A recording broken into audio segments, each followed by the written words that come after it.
It's story time, children. Gather around. Gather around. It is October 22nd. Still having incredible weather. It's just the type of weather that you never want to end. The trees are yellow and with a hint of green.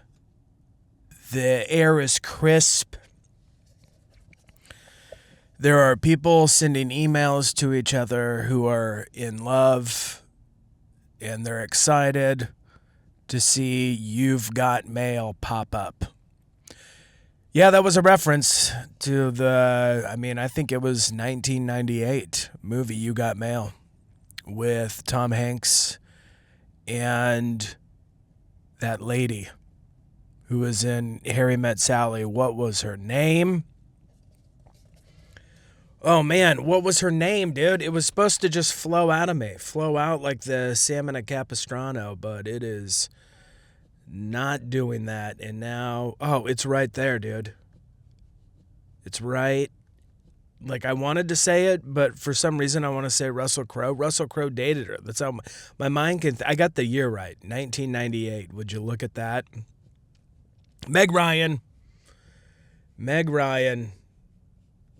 You Got Mail. If you want to see what the internet was in its infancy, when it was young and innocent and cute, just watch You've Got Mail before it turned into the AI digital tracking and spy grid that we see now. A little mailbox, it would say You Got Mail, and then a little piece of mail would pop out and the flag would raise. And that, my friends, is innocence. All right, so my story that I'm going to tell, it has to do with Halloween, the Halloween time, October, to be exact. When I was in high school, going into senior year, I and my friends worked for a haunted house that I just found out that is no longer a thing in Omaha. It no longer exists. I think last year was the last year that it was around. Haunted Hollow was its name. And it was a quaint little haunted house on a patch of land. Kind of if you're ever in the area, Omaha area, it was by Cabela's in the interstate, I-80 and Harrison, to be exact. And these people, they bought a farmhouse that was supposedly haunted. You know the things you got to do. You know the stories that people got to tell to make it even cooler. So they brought in this house. And I don't remember exactly. I don't know if people were murdered in it or whatnot. I mean, people are very strange. I wouldn't be surprised.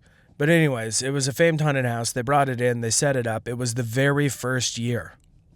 I'm kind of sad that they went out of business. I was actually going to go this year. I hadn't been forever. I would have liked to go down a trip of memory lane. Smell the smells. Scream the screams. But I guess I won't be able to.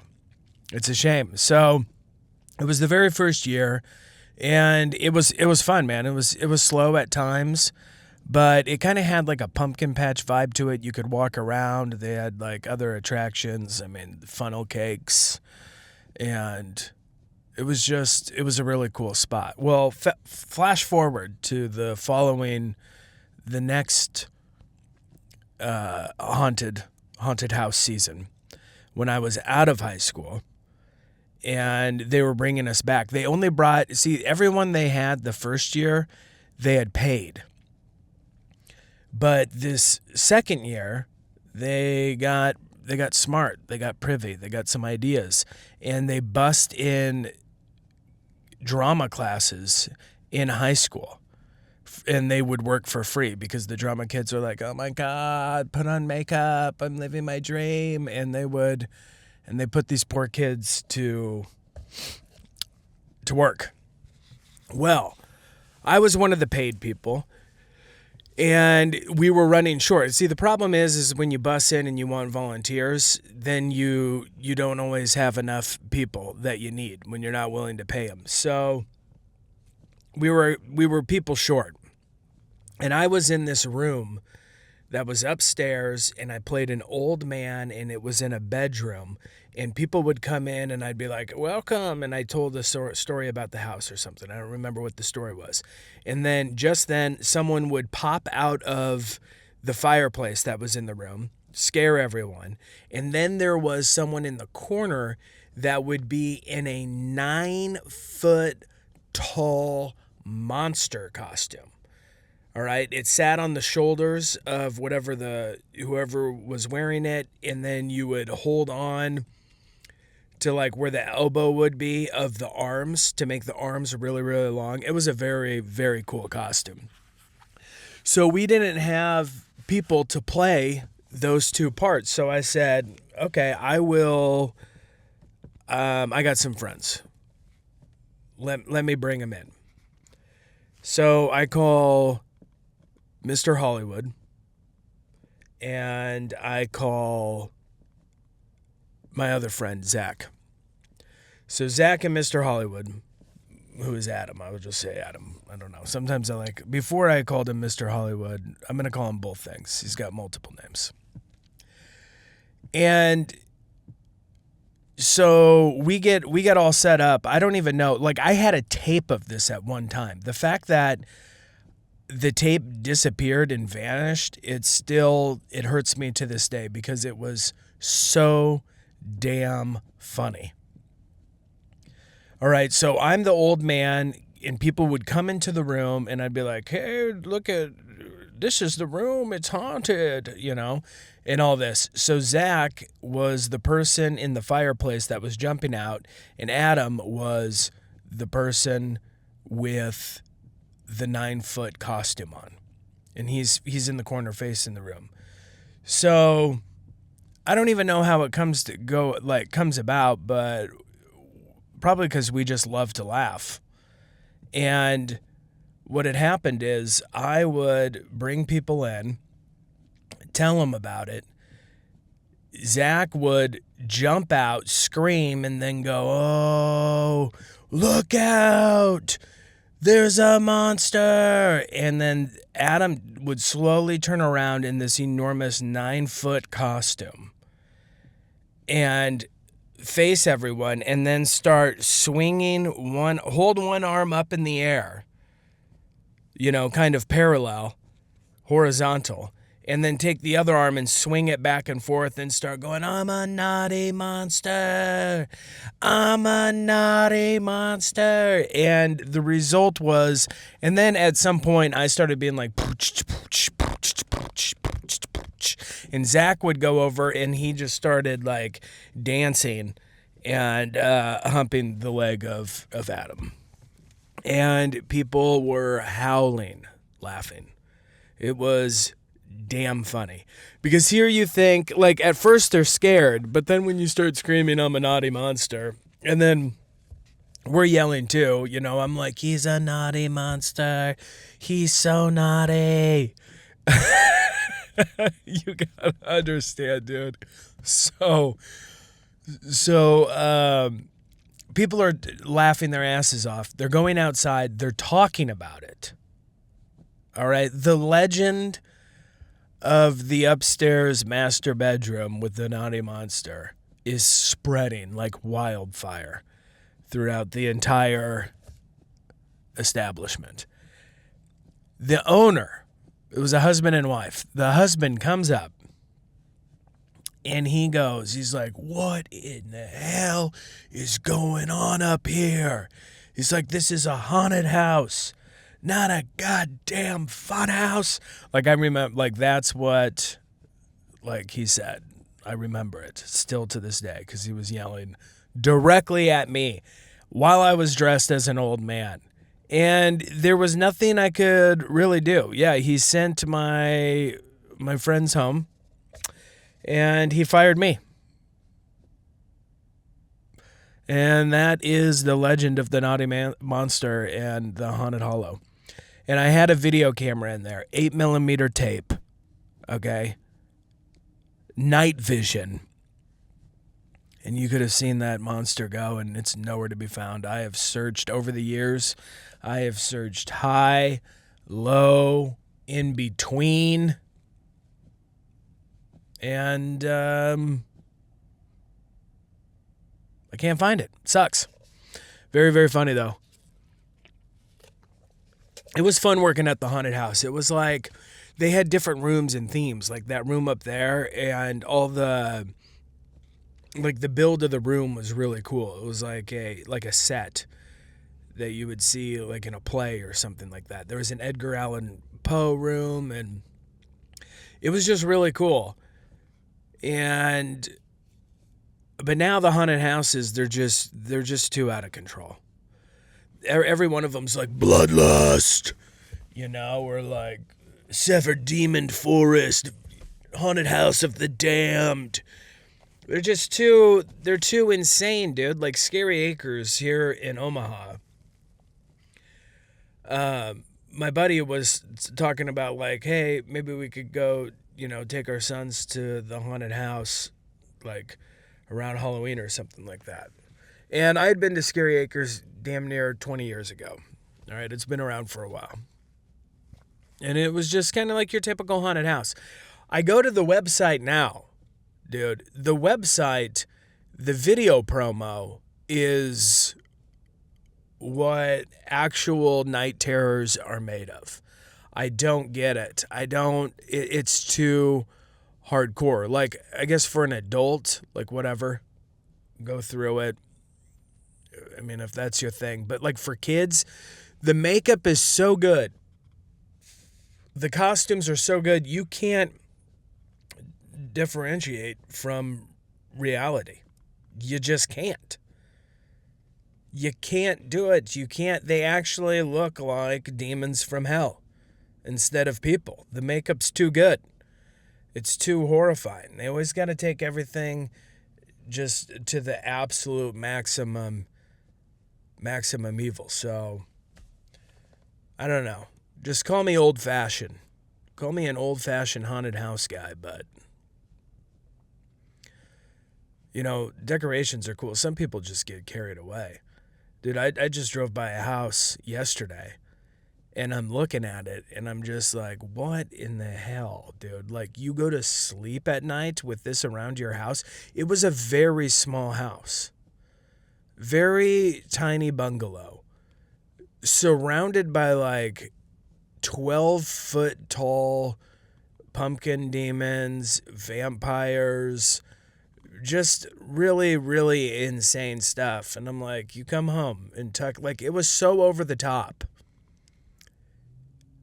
And there was so many items on such a small yard around a small house. It looked like the person was mentally unwell. Like, to come home to that every night and be like, I'm going to go in. It was basically like the lights and all that stuff that were flashing and shooting into the windows. How does one sleep? But they love it. They love their precious decorations. And we're still on Diddy watch. That's right. We are watching to see if Trump is going to pardon Diddy and release him and free him of his crimes and send him back into the world where no amount of baby oil will ever be able to satisfy his insatiable lust. And so after yesterday's episode, when I spiraled about this, I checked back to it, and there was an article on the Hollywood Reporter, and it said that they weren't going to, that article was, like, TMZ was basically wrong. That he is not going to pardon Diddy. And if I could find that here, I would gloss over it for you. I would just glaze over it for you and give you. But they don't even have it. I don't even see it. You'd think that it would be on their homepage, but it's not. So they wrote something and they're like, he's not going to do it. The MAGA backlash, it's too great and all this stuff. But TMZ gave an update and said the White House communications office is saying our story is not true. TMZ says we stand by our story, period. Our story is accurate. And the headline is, TMZ stands by story after White House denial. Trump considering commuting Diddy's sentence possibly this week. And so I guess it's Wednesday. I mean, if you're familiar with how weeks work, we have 2 more days left. Thursday, Friday. Today, because it's early, it's the morning, top of the morning to you. And so it could still happen. So I'm keeping my eyeballs all over this. Not even blinking, just my wet eyes. Just a looking.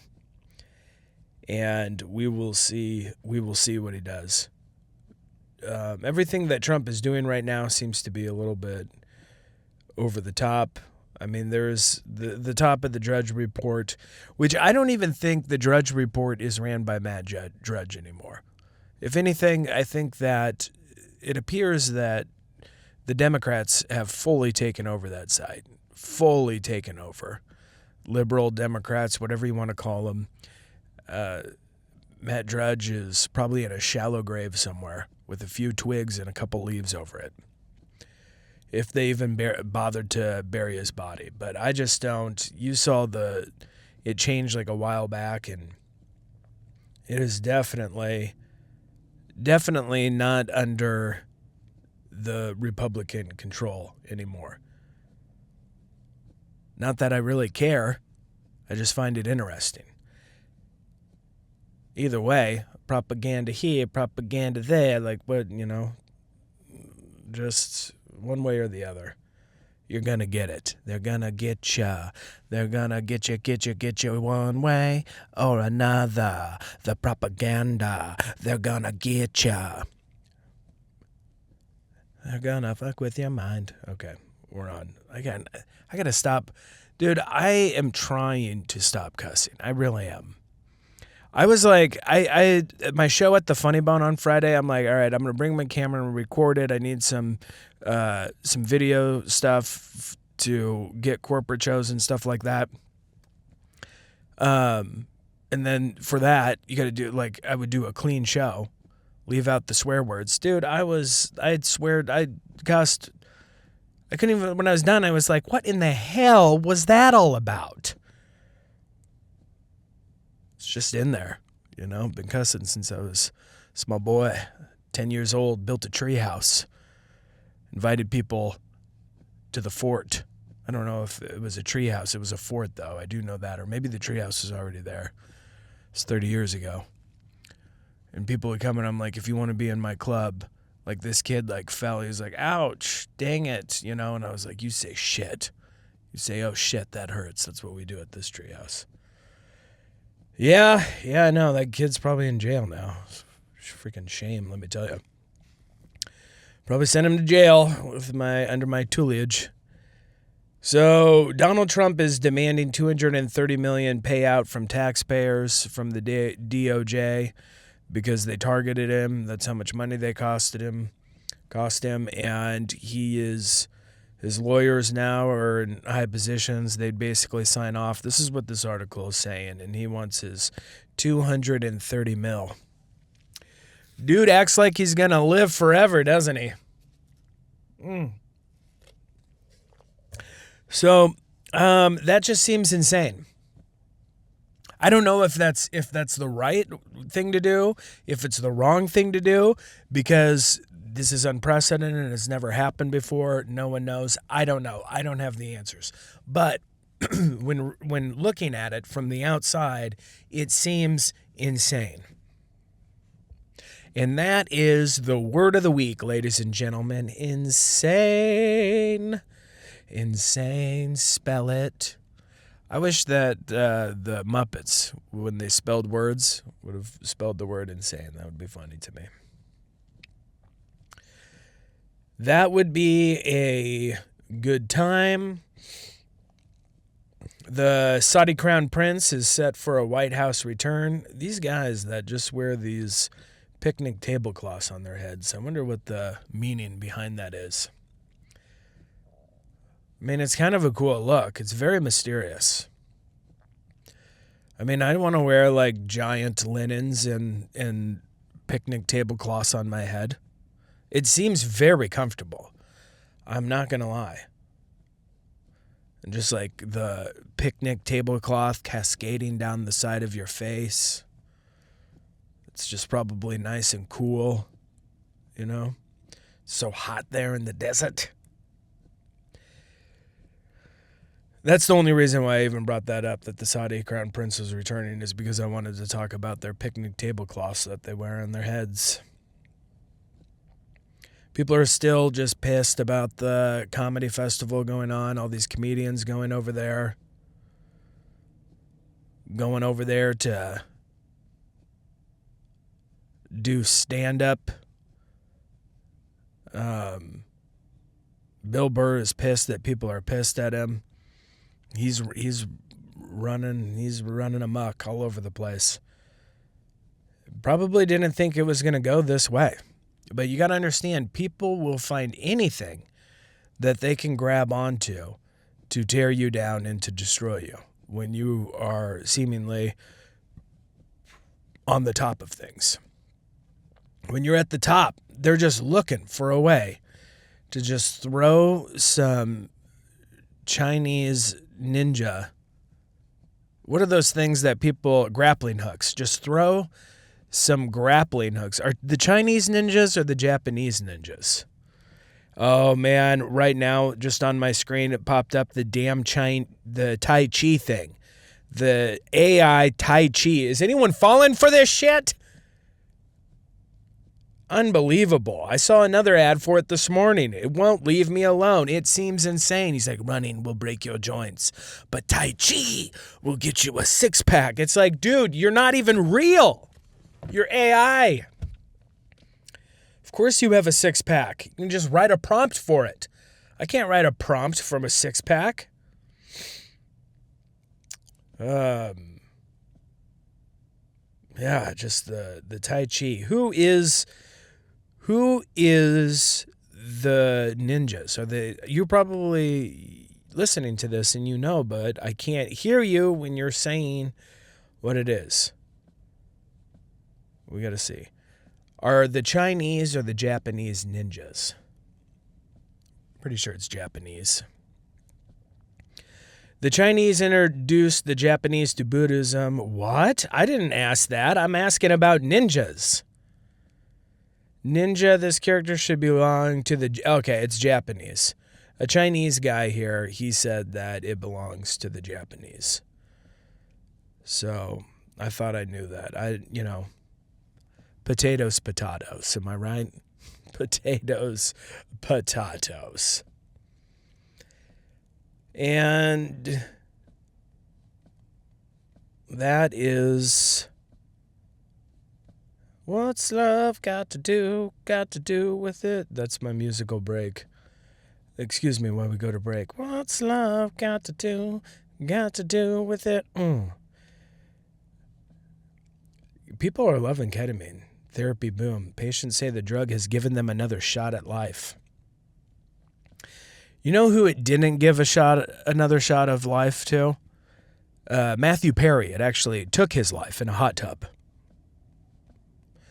Just saying, not to play the devil's advocate, but a very famous person drowned because of the ketamine.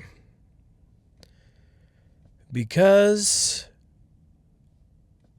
of the ketamine. All right, well, there's so much going on in the world. What can really be said? We just got to go. We got to go outside and just smell the fresh air. I wish times were a little bit simpler. You know, I think back to what it was like even in like the early 2000s. The 2000s were a nice window. I don't know. Everything was just more chill.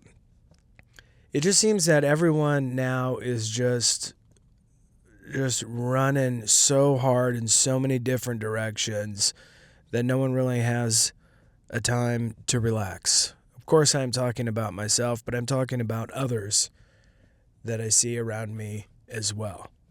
And with real no, like, with it not slowing down at all in the future, like, there's no sign of that. It's just gonna be like keep picking up. Like, how can we enjoy a better quality of life? I don't know. I don't know if it's possible. I mean, the robots are rising. They want to have them in our houses, watering our plants.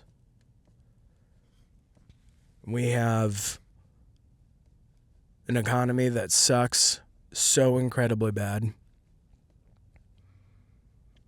But what do we have? We have family. That's what people say. Family and friends. I don't know where I'm going with this. I'm just wrapping this up. What I'm really saying is just get outside, enjoy the air, enjoy the blue skies, enjoy the leaves turning, smell the crisp air.